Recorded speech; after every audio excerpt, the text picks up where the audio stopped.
Hey everyone, welcome back to the channel. Today we're diving into something that's affecting millions of Americans right now, the credit card debt crisis. And I'm not being dramatic when I say crisis, because the numbers we're seeing are genuinely alarming. Right now, total credit card debt in the United States has surpassed $1.17 trillion. That's trillion with a T. And if that doesn't sound real to you, let me put it another way. The average American with credit card debt owes around $6,500 to $7,000. But here's the kicker. For those carrying a balance month to month, that number jumps to over $10,000. So today, we're going to break down how we got here, why this is such a big problem, and what it means for everyday Americans trying to get by. The numbers. Let's start with the hard facts, because understanding the scope of this problem is crucial. Credit card debt has been climbing steadily over the past few years, and it recently hit an all-time high. We're talking about more debt than ever before in American history. And it's not just that people are spending more, there are specific economic factors driving this surge. First, let's talk about interest rates. The average credit card APR, that's the annual percentage rate, is now sitting above 20%. Some cards are pushing 25% or even 30%. To put that in perspective, if you owe $10,000 on a credit card with a 22% interest rate and you only make minimum payments, you could end up paying over $20,000 total by the time you're done. You're literally paying double what you borrowed. Delinquency rates are also rising. More Americans are falling behind on their credit card payments, with 90-day delinquency rates climbing to levels we haven't seen since the early 2010s, right after the Great Recession. This means people aren't just carrying debt, they're struggling to keep up with even the minimum payments. And here's something that often gets overlooked. Younger generations, particularly millennials and Gen Z, are taking on credit card debt at higher rates than previous generations did at the same age. Part of this is student loan debt, forcing them to rely on credit cards for basic expenses. Part of it is the rising cost of living, and part of it is just how normalized debt has become in our culture. How we got here. So how did we end up in this situation? It's not just one thing, it's a perfect storm of economic factors. Let's start with inflation. Over the past few years, the cost of everything has gone up. Groceries, gas, rent, healthcare, you name it. Wages have increased too, but they haven't kept pace with inflation. So what happens when your paycheck doesn't stretch as far as it used to? People turn to credit cards to bridge the gap. That's not irresponsible spending, that's survival for a lot of families. Then there's the Federal Reserve's response to inflation, raising interest rates. The Fed has been hiking rates to cool down the economy, and while that's supposed to help with inflation, it also makes borrowing more expensive. Credit card companies pass those rate increases directly to consumers. So now, people who were already using credit cards to make ends meet are paying even more in interest. Let's also talk about the pandemic hangover.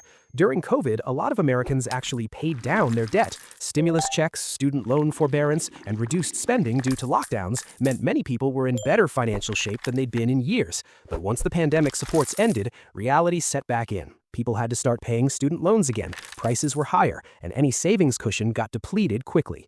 And we can't ignore the psychological and cultural factors here. We live in a consumer-driven economy where spending is constantly encouraged. Buy now, pay later services have exploded. Social media shows us everyone else's highlight reel, making it feel like we need to keep up. Credit card companies make it incredibly easy to get approved and incredibly tempting to spend. It's designed this way. The real impact. Now let's talk about what this debt crisis actually means for real people, because statistics are one thing, but the human cost is another. First, there's the obvious financial stress. When you're carrying thousands of dollars in high-interest debt, a huge chunk of your monthly income goes just toward interest payments. You're not building wealth, you're not saving for emergencies, you're treading water. This creates a vicious cycle where unexpected expenses, like a car repair or medical bill, have to go on the credit card too, making the problem worse. This kind of financial pressure takes a serious toll on mental health. Studies consistently show that financial stress is one of the top sources of anxiety and depression in America. People lose sleep, relationships suffer, and the constant worry about money affects every aspect of life. There's also the impact on major life decisions. People are delaying buying homes because they can't save for a down payment while carrying credit card debt. They're putting off starting families, going back to school, or starting businesses. High debt levels essentially put life on hold.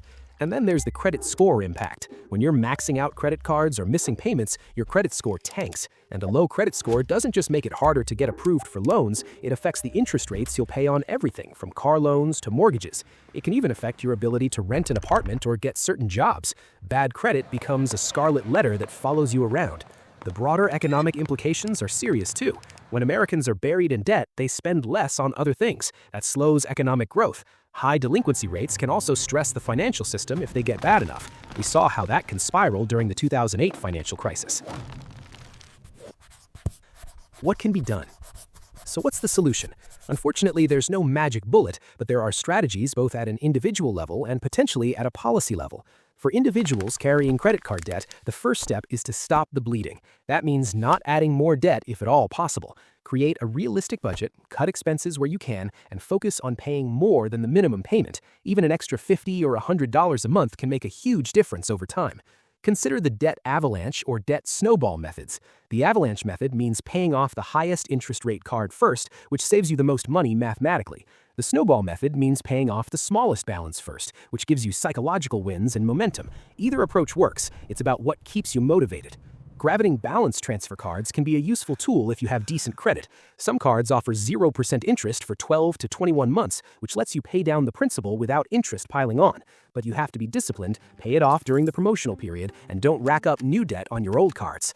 If the debt is truly overwhelming, credit counseling services can help negotiate with creditors or set up debt management plans. Just make sure you're working with a legitimate nonprofit organization, not a scam artist. At the policy level, there are debates about whether credit card interest rates should be capped, whether predatory lending practices need more regulation, and whether we need better financial literacy education in schools. These are complicated issues with valid arguments on different sides, but they're worth discussing as a society. Conclusion. The credit card debt crisis is real. It's growing, and it's affecting millions of American families.